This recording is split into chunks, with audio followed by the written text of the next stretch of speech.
So we've been very spoiled as far as optics go. Makes it easier to shoot, easier to see what we're shooting at, and even with magnification at certain distances, it kind of makes it easier to shoot in general. Um, Now that can be a problem. Think about too with your emergency. What gun are you going to be using? Now, if you said like my this and that, you don't know that for sure. Okay, and for a lot of us, like myself included, I love red dots. I don't like anything but red dots, honestly. But we are just one EMP away from wishing we were better with iron sights. And again, just think about who said you were going to get to have your gun in your gunfight. Who said your optic would still be working? Who said that thing wouldn't come loose, or the batteries would die, or the glass break, or whatever. So with all that considered, how much time have you been putting in on iron sights? Now, that's why I have this rifle set up the way I do, is just for practicing with irons. Now, I've been having to zero so many different guns that I've been kind of getting my practice in with them there, where I'm like, all right, yeah, I'm still able to group very nicely. And there are some limitations I found. Like, we don't really see it as much when we're using optics, but like as your eyes get worse, the iron sights get harder to use. You may not even see that your eyes are getting that much worse in your normal shooting. Number one, because like if you're using a red dot, every time you go shooting or whatever optic, it's like if it's getting better or worse, it's gradual, right? It's like kind of when they do before and after pictures and they're like, oh, he lost, 500 pounds. He didn't see that every day that he lost 500 pounds, But then if you like haven't shot irons in years and then you go and shoot irons again, you might be like, fuck, like I can't see those anymore. That's one thing that I have noticed, is that with certain front sights, I can't even see them. Like a 20-inch AR, I've got one over there, with that longer sight radius in the standard AR-15 front sight, I have a real hard time actually seeing that thing. So my preferred AR front sight is the one from Night Vision. That's what I got on my main squeeze right here. And that's because it's fatter and it has some paint on it, so it's easier to see it. It's easier to see it because it's bigger, and then that paint makes it easier to see. Now, it has tritium. I don't actually care about that much with my irons, but there might be a time where I would be happy to have that. But that's one of the things I've noticed is like, I never see anyone shooting irons, especially not on a rifle. Pistol, yeah, still common. Some people haven't made the switch that they should make, and that's a whole nother subject that I'd love to do videos on.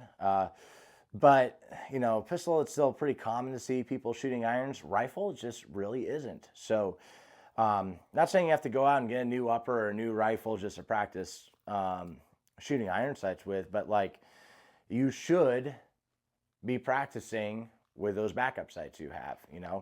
Whatever set of drills you want, I would think have some drills where you have to shoot fast up close, do some movement up close, work some cover up close, and then have some stuff for your shooting targets further away that are perceived smaller size, and you have to focus a little bit more to make that shot, and there's less things that you can get away with.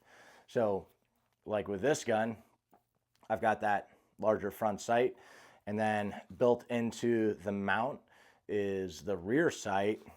I've actually gone and shot with that on some drills from time to time, just like, okay, I'm just going to not use the optic for this run, and I'm just going to shoot with the irons. Now, I see it's slower. I see it doesn't feel as good.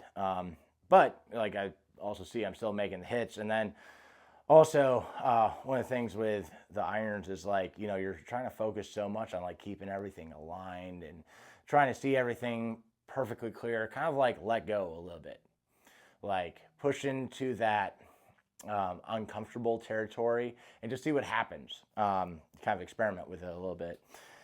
That's generally something I have to do with students in general in class, that they're trying too hard to make everything perfect. And I'm like, dude, like fucking, I'll just give an example of the dummy knife, and I'll be like, all right, they got a dummy gun. I'll be like, try to see your sights perfect as you come towards them. It's not reality. So that's something we got to do. We got to shoot more with the irons, and we also have to like think in terms of reality. What would we actually have time to see, and what could we get away with that target we're shooting at? Also, you'll see it's fun. Like this Norinco Type 56 AK, shooting this and making good hits with that is like one of the most fun things ever. I took this out during a barrel and hatchet contender rifle class and shot with this a bit. And I was making good hits. We didn't go crazy far back, but it made me confident that I could do it. And also think about too, like how often are we spoiling ourselves with optics? And I'm against the Gucci triggers, but Gucci triggers is one, and all these things we add to our rifles. Like if I just give you a peasant gun, what can you actually do with it now? Now that's kind of like the thoughts I had. It's mainly towards rifles, but I also have to say, think about your pistol. Some guys, like this is a training gun I got right now, they just have it set up like that. No backup irons. Now, you can actually still make good hits with this, without having iron sights, but there's a lot of different stuff that goes into it as far as like having the correct alignment in your hands and just how good is your shooting in general. But if like you're carrying a gun like this, number one, you're wrong. It's a fighting tool. You should have two ways to aim it,